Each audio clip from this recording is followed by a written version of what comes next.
नमस्कार, फर्स्ट बिहार झारखंड देख रहे हैं आप और मैं हूं आपके साथ प्रिय। कोरोना की दूसरी लहर की वजह से जो परीक्षाएं थी वो रद्द की गई थी। ऐसे में कई ऐसी महत्वपूर्ण परीक्षाएं थी जिसके रद्द होने के बाद स्टूडेंट्स थे वो काफ़ी चिंतित थे, क्योंकि रिजल्ट की घोषणा किस प्रकार होगी और किस आधार पर होगी उसको लेकर वो चिंतित थे। ऐसे में 12th का भी जो एग्ज़ाम था वो रद्द कर दिया गया था, लेकिन जो स्टूडेंट थे वो भी चिंतित थे कि जो रिजल्ट्स आएंगे वो किस आधार पर होंगे, क्या बेसिस होगी उसकी।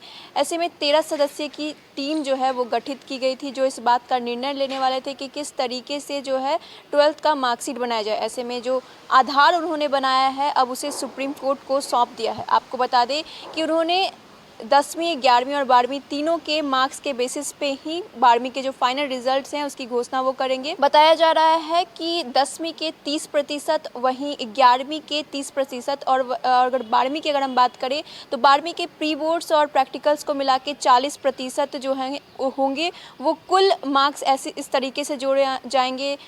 इसके साथ ही कहा गया है कि 10वीं के 5 विषय में से 3 विषय जिसमें आपके अच्छे मार्क्स आए होंगे उसे काउंट किया जाएगा। वहीं 11वीं के 5 विषय में से आपका एवरेज निकाला जाएगा, उसके बाद ही आपको मार्क्स दिया जाएगा। और वहीं 12th के जो प्रैक्टिकल्स हुए हैं और प्री बोर्ड हुए हैं उसके मार्क्स का भी एवरेज निकाल के आपको तीनों को जोड़ के उसके बाद ही आपको मार्क्स दिए जाएंगे। यानी कि 12th के फाइनल रिजल्ट में आपको 10वीं, 11वीं और 12वीं के तीनों रिजल्ट्स को मिलाकर जो है फाइनल रिजल्ट बनाया जाएगा।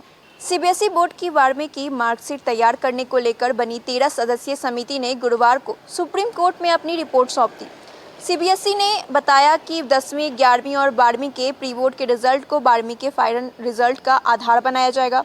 सुप्रीम कोर्ट में केंद्र सरकार की तरफ से अटॉर्नी जनरल ने कहा कि सीबीएसई के नतीजे 31 जुलाई तक आएंगे। सीबीएसई ने कहा कि 10वीं के 5 विषय में से 3 विषय के सबसे अच्छे मार्क्स को लिया जाएगा। इसी तरह 11वीं के 5 विषय का एवरेज लिया जाएगा और 12वीं के प्री बोर्ड एग्जाम और प्रैक्टिकल का नंबर लिया जाएगा। 10वीं के नंबर का 30%, 11वीं के नंबर का 30% और वहीं 12वीं के नंबर के 40% के आधार पर नतीजे आएंगे।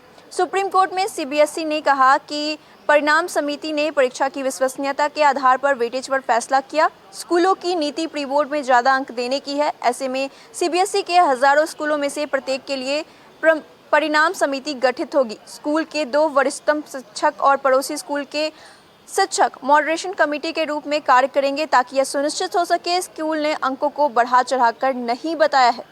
यह कमेटी छात्रों के पिछले 3 वर्षों के प्रदर्शन को आंकेगी। आपको बता दें कि गत 4 जून को सीबीएसई ने असेसमेंट पॉलिसी तय करने के लिए 13 सदस्यीय एक समिति का गठन किया था। समिति को रिपोर्ट तैयार करने के लिए 10 दिन का समय दिया गया था। रिजल्ट को लेकर कई तरह के असेसमेंट पर बात हो रही है। इसमें एक तरीका ये भी है कि बोर्ड 10वीं के फाइनल मार्क्स और 12वीं के आंतरिक मूल्यांकन के आधार पर ही रिजल्ट तैयार कर सकता है। इसके अलावा सरकार ने पहले ही ये तय कर दिया था कि अगर छात्र अपने रिजल्ट से खुश नहीं है तो कोरोना से बिगड़ते हालात सामान्य होने पर इसमें अंक सुधार के लिए आवेदन कर सकेंगे।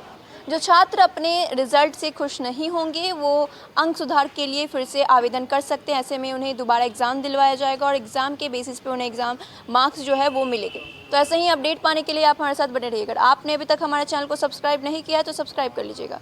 साथ ही हमारी वीडियोज़ को लाइक शेयर करना ना भूलें। तब तक के लिए धन्यवाद।